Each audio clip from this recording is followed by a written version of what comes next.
Olá, minha Paraíba, muito boa tarde. Terça-feira, dia 18 de julho de 2023. Que bom encontrar você aí, coladinha, ligado na programação da sua TV Arapuã. Mais um Rede Verdade começando a partir de agora, para você acompanhar as notícias da política aqui na Paraíba. E para a gente começar aqui, já com os destaques de ontem, da entrevista do deputado federal Hugo Mota, presidente do Republicanos aqui na Paraíba, no Frente a Frente, fez várias declarações aqui no Frente a Frente. Para a gente resumir, sinalizou que quer ser sim candidato nas eleições de 2026, ao Senado especialmente. Disse que vai ficar na base do governador João Azevedo, não tem história com Efraim Filho para 2026, e defendeu que João deixe o governo, seja candidato ao Senado, sem restrições do Republicanos votar na eventual reeleição do vice-governador Lucas Ribeiro. Tudo isso no Frente a Frente, você confere alguns trechos agora. O senador Efraim Filho, eleito também com apoio do Republicanos, ele é na verdade, eu vou fazer uma pergunta com dois caminhos bem antagônicos. Vocês, republicanos, ajudaram a criar, abre aspas, um monstro ao eleger Efraim Filho, que já pensa na majoritária de 2026 também, na disputa ao governo, diretamente, ou, na verdade, você tem aí, e aí fontes minhas de Brasília apontam que há uma espécie de pacto firmado entre Efraim Filho e Hugo Mota para 2026, para ambos estarem juntos, se um for candidato ao governo, o outro abre para o Senado, enfim, e aí você tem ali um pacto de composição e de apoio mútuo, dependendo da decisão lá para 2026. Não, Luiz, não há esse compromisso. Eu não acho que nós criamos um monstro. O senador Efraim teve seus méritos na eleição, teve a capacidade de andar o Estado, de aglutinar o apoio da grande e larga maioria dos prefeitos da Paraíba. Nós ajudamos nessa construção e a sua eleição se deu por mérito próprio e pela sua capacidade de trabalho. Mas lembrando que o nosso compromisso com o senador Efraim foi para a eleição de 2022. Não há nenhum pacto e nenhum compromisso para 2026.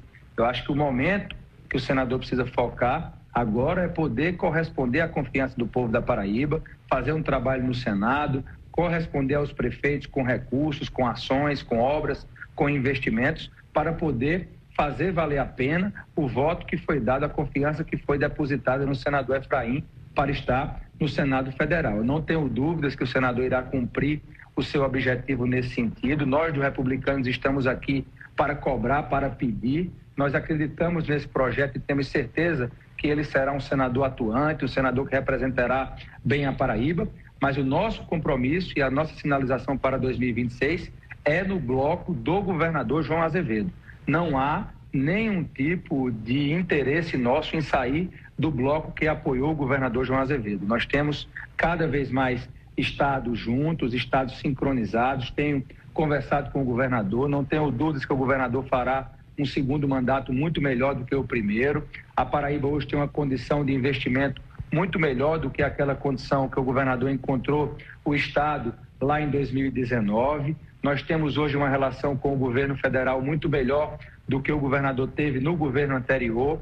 Isso abre as portas dos ministérios para ajudar a Paraíba. Importante lembrar que o governador preside o consórcio Nordeste, que foi a região responsável pela vitória do presidente Lula, presidente da República. Isso empodera ainda mais o governador junto ao governo federal para poder ajudar a Paraíba, e nós não teremos, se Deus quiser, outro cenário de pandemia que, infelizmente, não vou dizer que atrapalhou, mas que sugou as energias do governador João Azevedo, de todos os prefeitos, do governo federal, do mundo, para poder combater a pandemia que, infelizmente, nos assolou e levou muitas vidas aqui no Brasil.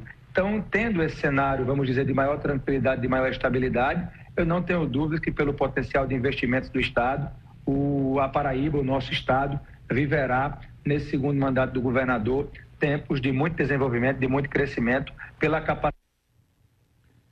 Tá aí, deputado Hugo Mota, que falou sobre João Pessoa e Campina Grande. Sobre João Pessoa, disse que confirma o apoio à reeleição do prefeito Cícero Lucena, sobretudo porque ele está na base do governador João Azevedo. E em Campina, ele realimentou ali a esperança de ter Romero Rodrigues no Republicanos. Mas a informação é que Romero Rodrigues não vai sair do Podemos, é o partido que ele está. Se vai ser candidato a prefeito de Campina ou não é outra história, mas que é no Podemos onde ele está, e segundo informações, e vai se tornar líder da bancada do Podemos no próximo ano aí. Quem falou também que vai ficar no Podemos foi o deputado federal Rui Carneiro, que confirmou que para disputar a prefeitura de João Pessoa em 2024 vai fazer pelo partido Podemos. Quem me conhece sabe do meu compromisso com João Pessoa e com a Paraíba. Sabe da minha luta em favor dos jovens, dos esportes, das mulheres, dos pacientes com câncer, dos idosos, das crianças sem lar e da nossa luta pela causa animal. Para avançarmos em todas essas lutas, é preciso ouvir e unir as pessoas. É somando forças que a gente vai poder transformar João Pessoa para melhor. Por isso, quero anunciar a vocês que vou continuar filiado ao Podemos, o partido no qual fui eleito. Essa é uma decisão de grupo, tomada após muita reflexão e diálogo com as lideranças do Podemos e do PSDB, onde... Tá aí Rui Carneiro confirmando, então, que fica no Podemos. Bom, quem está aqui comigo, meu convidado de hoje é o vereador jovem aqui de João Pessoa, Tiago Lucena. Vereador, muito boa tarde. Seja muito bem-vindo aqui ao Rede Verdade. Valeu, obrigado Luiz. pela presença aí. Obrigado pelo convite. Estou aqui mais uma vez para sempre bater esse bom papo com a boa imprensa que você faz, para a gente trazer aqui algumas ideias da boa política que a gente tenta fazer do mandato. Estou aqui às ordens. E para contextualizar para o nosso telespectador, o vereador Tiago está sugerindo um evento em parceria da Câmara Municipal de João Pessoa com o Tribunal de Contas do Estado para que se discuta, sobretudo, principalmente, destrinche, esclareça o funcionamento, a contratação e funcionamento de startups para gestões públicas aqui na Paraíba, a partir do marco legal que foi aprovado em 2021, e que as gestões públicas, as prefeituras, as câmaras, a Assembleia, governo, tudo isso, fiquem tranquilas do ponto de vista da capacidade formal e legal de fazer a contratação e que as cidades possam se beneficiar com os serviços das startups. É isso, vereador? Esse é o propósito do debate que você está querendo trazer para João Pessoa? Isso, Luiz. É necessário que a gente busque uma transformação para João Pessoa, né? Eu costumo dizer que João Pessoa é a nossa startup.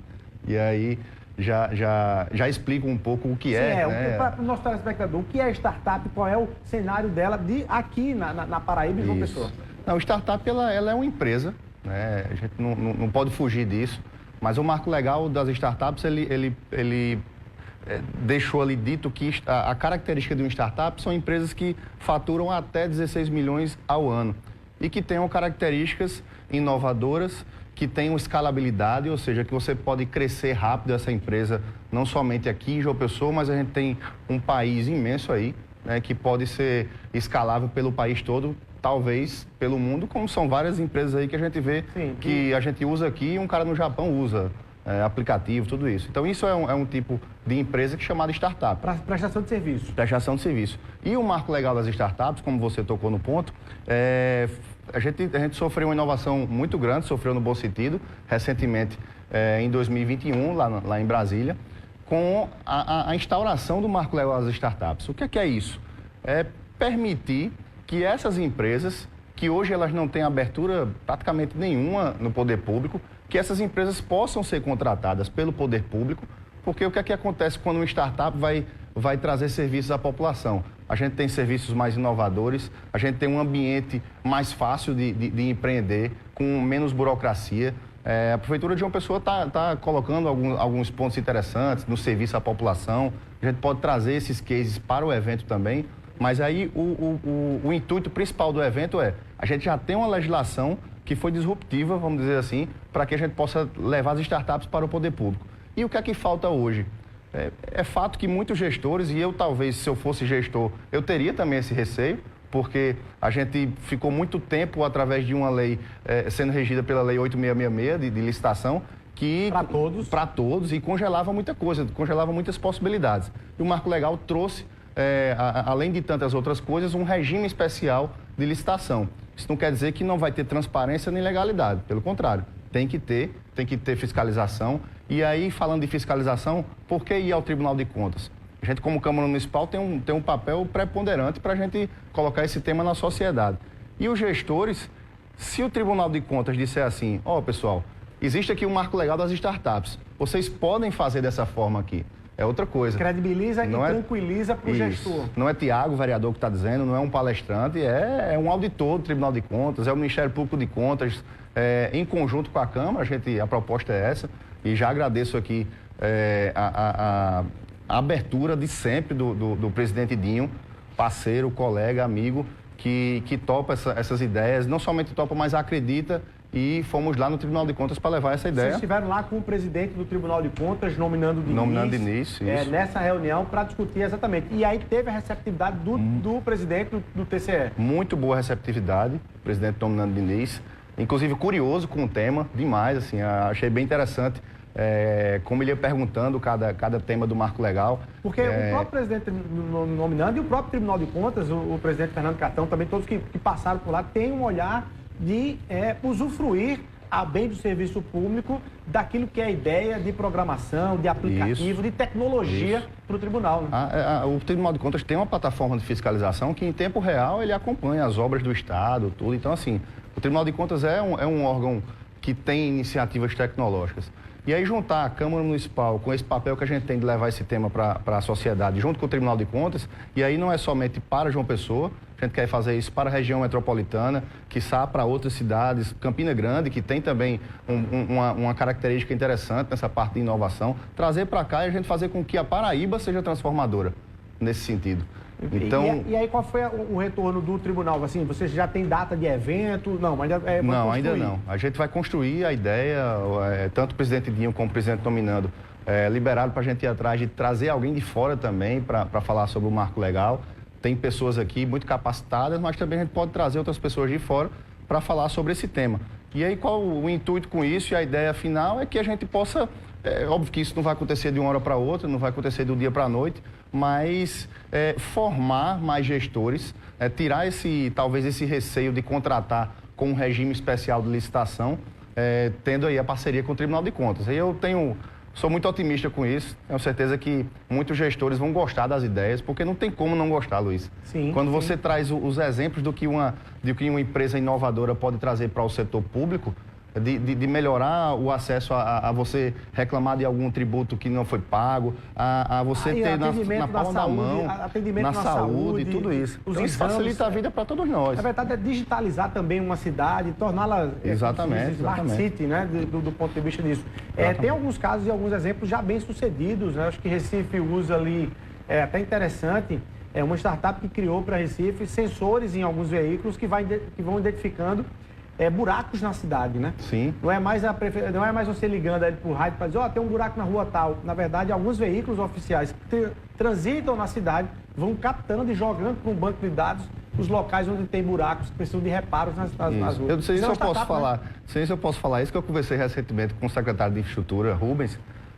Rubens, me desculpe se eu falar aqui algum spoiler. Aqui é o local para dizer as coisas, vereador. Mas ele estava exatamente com essa ideia de que quais são os carros do poder público que mais circulam na cidade como um todo? Os caminhões de resíduo. Os caminhões de lixo, Passa em todas as ruas. Então, você colocar um sensor desse que você falou em um carro desse, ele vai circular por toda a cidade. Então, ele vai mostrar em tempo real, através de geolocalização, para a Secretaria de Infraestrutura onde é que tem buraco. Então, isso é uma startup que faz isso. Só para a gente ter uma noção nesse sentido. E aí, algumas das vezes, esses serviços que você efetivamente não vê o maquinário, né? Você não vê o equipamento, eles custam caro ou custam um valor considerável. E os gestores ficam com medo. Eles olham para os milhões que isso deve custar, olham para o equipamento que é pouco, porque é um tanto quanto mais de programação, e diz assim, eu não vou entrar nessa, o tribunal vai achar isso errado. Não, e isso, até para tirar um pouco esse receio, isso pode acontecer, mas normalmente preço de startup, preço de empresa que está começando, ele é relativamente menor do que quem está aí. Apesar de ter iniciativas tecnológicas que têm recurso realmente, hoje em dia é muito caro você programar, você ter um programador, estão sendo muito bem pagos, mas o que isso traz, a conta que a gente tem que fazer isso é caro, mas o que é que isso vai trazer de volta para o contribuinte? De economia. Porque às vezes você faz um pelo mais barato ali, que não é tão barato, mas não está trazendo de volta. Eu cito em números aqui que o poder público não é condizente ao o tributo que a gente paga. Isso de forma geral. Sim. Municipal, estadual, federal. Então, se a gente investe em algo que tenha retorno, é assim que a gente vê no nosso mandato. E às vezes você gasta mais, assim, entregando papel, vendo no outro dia pegar um outro papel. Exatamente. Podendo economizar e qualidade de vida para... A prefeitura tem hoje, você pode, todo o processo da prefeitura, você dá entrada em um sistema, se eu não me engano, o sistema é OneDoc, e tudo isso é de forma digital. Você acompanha todo o passo a passo do processo. Passou por Luiz Torres no setor tal, passou por Tiago no setor tal. Se ficar muito tempo em alguém, o cara vai ser cobrado ali por aquilo. Não é mais papel, que às vezes a galera colocava ali numa gaveta e ficava por lá. Então, isso também pode ter sido uma startup, eu não sei, eu não conheço a empresa. Mas é TI. Mas é TI. E aí, a João Pessoa, a gente tem celeiro para isso, a gente está preparado para isso, empresa, ou é uma abertura para empresas de fora, daqui, enfim. O que você quer é criar uma cultura de percepção do gestor público, e você está falando para João Pessoa, imagina, a capital da Paraíba, mas imagine alguém falando com algumas cidades ainda um tanto quanto mais distantes, desse receio, chega lá uma startup, até o nome eu tenho medo. Isso, e aí é um papel desse evento também, difundir esse pensamento inovador tecnológico em outras cidades. É fato que pode ter cidades que a gente vai na Paraíba que ninguém fala disso, que não exista isso, né? Então, isso é muito interessante. Então, João Pessoa existe celeiro para isso. A gente tem o Extremotec, a gente tem, que foi uma legislação que a gente levantou a bandeira, enfim, que foi talvez o carro-chefe do nosso mandato, trazendo incentivo fiscal para empresas. Você tem uma ideia, Luiz? Você me provocou aí para saber se João Pessoa tem... Sem potencial para suprir as demandas de uma gestão pública. Em 2016, quando eu fui candidato a primeira vez, João Pessoa tinha 247 empresas de base tecnológica, certo? A gente fechou 2022 com 647 empresas aqui. Peraí, vamos lá. Você em 2016, a João Pessoa tinha com... 247 empresas de base tecnológica. Certo. Hoje temos 627. Você triplicou aí esse número, basicamente. E aí, o que foi que aconteceu, o que foi que teve para que isso acontecesse? O Extremotec, essa legislação, a gente conseguiu reduzir o ISS de 5% para 2%. A reforma tributária vai acabar com isso, mas isso vai durar até 2032, se eu não me engano. Passou para 2%, ou seja, a gente reduziu em 60% a carga tributária, mas a gente aumentou a quantidade de empresas. Eu não tenho nem número para lhe dizer aqui a quantidade de empregos. Não vou ter esse número, mas com certeza a gente teve um incremento. E em 2016, a Prefeitura arrecadava 2 milhões e 100 com ISS a 5%, ou seja, uma carga tributária maior. Em 2022, a gente terminou o ano de 2022 tendo 11 milhões e 700 de arrecadação com ISS a 2%. Então, você tirou um pouco ali a carga tributária, um pouco não. Tirou a carga tributária dessas empresas, arrecadou mais para a Prefeitura e trouxe mais empresas para cá. E esse dinheiro de quem é pago por um programador hoje que ganha 10, 15, 20 mil reais, que está morando em João Pessoa, ele está gastando esse dinheiro no comércio da cidade, ele está gastando esse dinheiro no restaurante, gerando emprego. Então, é mais dinheiro circulando aí. Então, a gente trouxe um incremento posso calcular assim, um incremento para os cofres da Prefeitura de mais de 24 milhões de reais. No início, isso ia ser caro para a Prefeitura, diminuir 60% a carga tributária, fazendo uma alusão ao que você falou de startups caras, né? A Prefeitura podia olhar e dizer assim, pô, vou tirar 60% da arrecadação, mas aí ele fez um investimento que... Teve o retorno. Teve o retorno aí, posso arriscar de mais de 300% de retorno nesse sentido. E você está querendo levar esse debate para que os gestores públicos compreendam que soluções importantes as startups podem dar para as suas gestões públicas, às vezes algo simples que se transforma ali num passo de mágica em isso, porque uma solução para, vamos dizer, uma mobilidade urbana, isso não pode não passar pela cabeça do gestor, pode não passar pela minha, pela sua, mas pode passar por um estudante de robótica do município, que pega todo dia ali o ônibus saindo aqui do Baixo Roja, e ele passa por aquilo. Ele pode criar uma startup dele, por que não? Eu conheço bastante os meninos da parte de robótica, acompanho eles, dois deles já estão trabalhando em empresa de base tecnológica, sendo jovem aprendiz ainda. Então as soluções podem vir desses jovens. Quando eu visitei o Porto Digital em Recife, tinha uma criança lá, um adolescente, que estava criando uma boia, a ideia dele era desenvolver uma boia com um sonar, que esse sonar afugente a chegada do tubarão.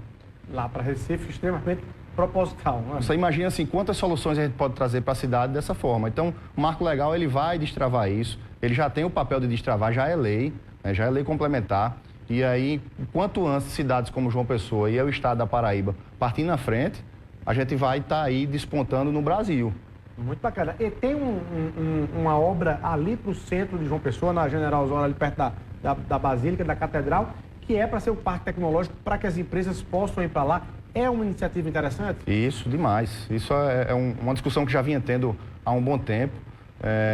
O governador João Azevedo desapropriou o Colégio das Neves, né, para criar ali o Horizontes da Inovação, para levar empresas de base tecnológica, levar a academia, porque não existe um ecossistema, um celeiro, se não existir esse tripé de iniciativa privada, academia, que são as universidades, e o poder público.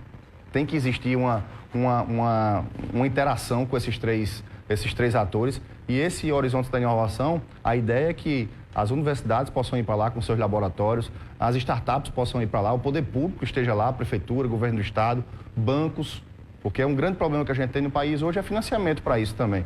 Lá fora a gente tem muito investidor anjo, investidores privados. Aqui não é bem assim. Então levar isso para o centro histórico é bom também, porque a gente já entra na temática do centro histórico para a gente tentar reavivar lá aquela área. Então é uma iniciativa com certeza muito interessante. Eu espero que logo o governo possa entregar e ver aquilo funcionar, porque a gente precisa de pessoas trabalhando lá. A gente precisa de pessoas pensando a transformação de João Pessoa. Muito bom. Vereador, vou querer pegar pelo menos um minutinho no final para a gente falar de política. Vamos com um rápido intervalo comercial. Eu aproveito pelo menos um minutinho para a gente falar de política também, fechar a nossa conversa aqui. Intervalo comercial, um minutinho a gente está de volta aqui no Rede Verdade.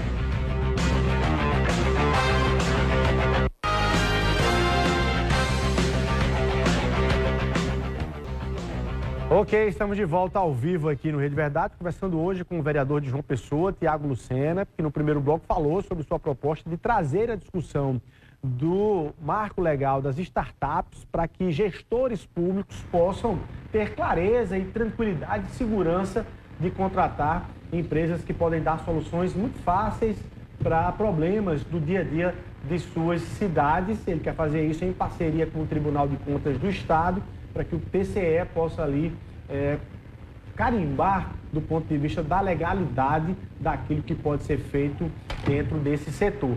Mas, para a gente fechar, vereador, vamos falar de política, eleições 2024 batendo aí na porta, você é candidato à reeleição, vai com Cícero Lucena, como é que está olhando essa gestão aí, se Cícero terá a facilidade ou não de reeleição em 2024? Eleição, não existe eleição fácil, isso aí de fato. Sou pré-candidato à eleição, não posso dizer ainda que sou candidato, que aí o partido é quem vai decidir, mas naturalmente nós estaremos lá colocando o nome à disposição. E aí estamos na base do prefeito Cícero, do vice-prefeito Léo, que inclusive estive hoje com ele de manhã, que tomou posse, vai passar essa semana aí como prefeito.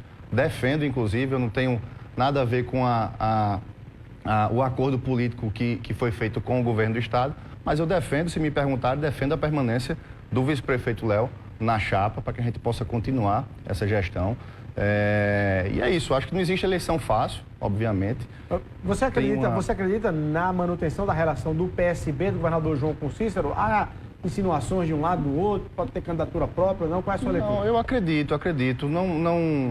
Não faço parte do grupo político do PSB, mas acredito, é uma parceria que está sendo feita. A gente está vendo algumas coisas na cidade, algumas obras de infraestrutura. O acordo de Cícero com o João é realmente parceria administrativa e a gente está vendo acontecer. Tomara que a gente veja realmente as obras serem entregues, tudo isso. Mas eu acredito sim que essa parceria vai permanecer e tem tudo para que Léo permaneça como vice-prefeito. Eu nunca vi um vice-prefeito tão atuante na cidade como é Léo. Então, isso ele tem muito a favor, mas, obviamente, é uma questão partidária deles que eles vão discutir isso aí. Você acha que Cícero deveria bater martelo para dizer, vou logo chamar o PT, vou me juntar logo com o PT, ou ainda ficar nessa história dele, enfim, não saber ali se ele tem ali os candidatos, tem alguns adversários dele políticos são de Bolsonaro, bolsonarista. Você defende clareza para Cícero nisso ou não? Acho que é muito cedo para fechar qualquer coisa. Eu vou dizer aí que eu sou um pouco suspeito. Eu preferia que não fosse com o PT, mas também não tenho essa ligação com a direita mais extrema, né? Isso a gente nota que o meu perfil está cada vez mais deixado de lado, que é um perfil que eu prefiro ver o que é que a esquerda tem de bom e o que é que a direita tem de bom, para a gente acabar com... Eu preciso de uma infraestrutura adequada para a população. Eu preciso de um ambiente menos burocrático. Isso não importa se é de direita ou esquerda, sabe? Então, assim, trazer partido de esquerda, trazer partido de direita é preponderante para que Cícero consiga a sua reeleição. Isso aí, com certeza. É a base do diálogo.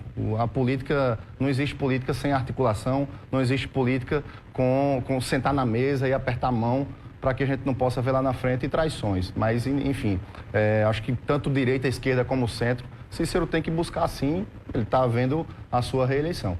Tá, e vereador Tiago Sena, queria agradecer a sua participação, sua presença aqui no Rede Verdade, desejar boa sorte nesse evento, sobretudo nessa discussão que é extremamente importante, não só para a capacidade de se entregar melhores serviços para a população, como também para gerar emprego e renda nesse novo setor, nesse setor da tecnologia. Obrigado. Não, eu que agradeço a participação aqui, a oportunidade de esclarecer o que é o Marco Legal das Startups. Na verdade, eu não consigo esclarecer aqui rapidamente, e aí vamos fazer um evento para isso.